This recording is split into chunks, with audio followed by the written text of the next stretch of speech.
Welcome back to another chapter of MegaBat and Fancy Cat. Today we will be reading Chapter 9, Found Cat. As we recall, MegaBat had poured the stinky solution on Priscilla. Priscilla went darting out the door, and Daniel was very, very sad. So if this chapter is called Found Cat, what do you think might happen? The cat was crouched in a cardboard box near a vent that was blasting meaty smelling steam. MegaBat couldn't even be sure at first that it was Priscilla. She wasn't very fluffy or clean. But then the hissing came again, and the cat started to swish her tail, matted and dirty, but still as thick as a feather duster. "Oh," MegaBat said, trying to act casual. "It's being yours." The cat glared at him. She obviously hadn't forgotten about stink potion. In fact, MegaBat could see a sticky patch of it on her back. "Well, mine's not the least bit happy to be seeing yours either," he countered. He turned to go, but something stopped him. It was a greasy hamburger wrapper stuck to his talon. As soon as he'd shaken it loose, the cat lunged at it and started to lick it clean, glancing in its direction every so often to be sure he wasn't making any sudden moves to steal it. When she was done, she turned tail, stalked back to the cardboard box, and curled up inside.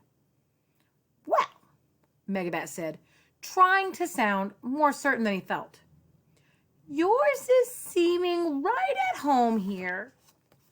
After all, the cat had a nice box, and judging by the garbage that littered the ground, lots of hamburger wrappers to lick. What's more, she certainly didn't seem to want his help. If he headed home now, Daniel would never even need to know that he'd found the cat. It would be for the best. MegaBat was just about to pick up Bird Girl's invitation and head back to deliver it when a man walked out the back door of the restaurant with a trash bag. Quickly, MegaBat ducked underneath the card to avoid being spotted. The man kicked at the cat's box. "You!" he said. Priscilla ran out. Her feet scrambled against the ice and she slipped, landing on her belly. The man stomped and she managed to find her footing and dashed behind the dumpster. "Mangy cat, I already told you to get lost," he said before heading back inside. Once MegaBat's heart had stopped racing, a heavy feeling crept in. With the card still tented over him, he crept around to the side of the dumpster. "Is yours being okay?" the bat asked the cat. She was breathing fast and her fur was standing on end. In the big dark alleyway behind the dirty dumpster, she looked very small and all alone. "Listening," MegaBat went on, against his better judgment. "Perhaps yours should be coming home now." The cat narrowed her eyes at him. Instead of thanking him for his generous offer, she hissed again. "Fine, being like that." MegaBat turned to go, but that heavy feeling stopped him again. He remembered the tears in Daniel's eyes and how Talia had said nobody should be alone on New Year's Eve.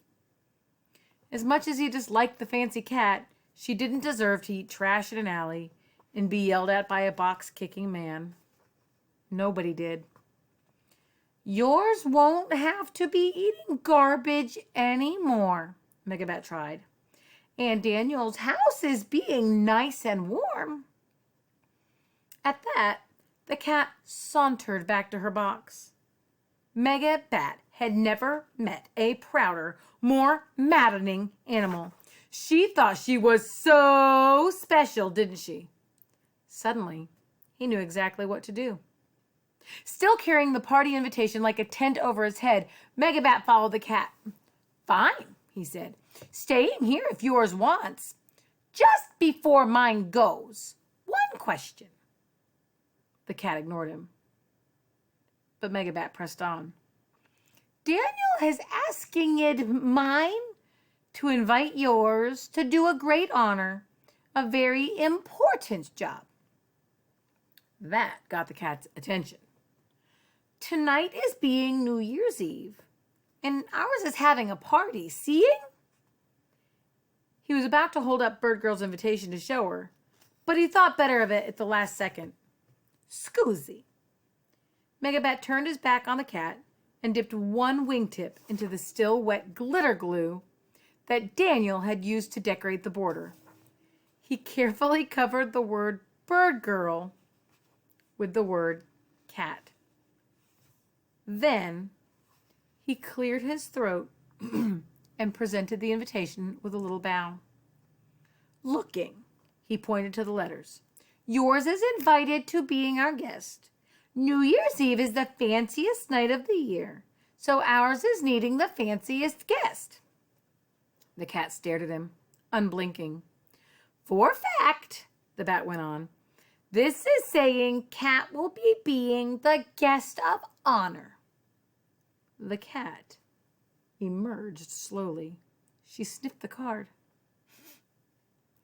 And for a moment, MegaBat thought his plan had worked, but then she glared at the paper with distaste before swishing her tail and disappearing behind the dumpster. MegaBat shrugged his wings. He was just about to leave when the cat came back with something in her mouth. It took MegaBat a second to recognize it as half of an onion ring, one of the foods Daniel always ordered when they came to Burger Barn. No, MegaBat said. Yours is disunderstanding. Mine was not asking yours for food. Mine was inviting yours to coming home for being special guest. The cat swatted the card out of MegaBat's wingtips, then batted at it until it fell flat. She dropped the greasy onion ring on top and nudged it with her nose. Mine told yours, MegaBat said. Mine is not wanting. But then he noticed that the half-eaten, C-shaped onion ring had ended up right on top of the glittery K. Is yours for sure? He said. Kuh. Kuh. He made the K sound Daniel taught him.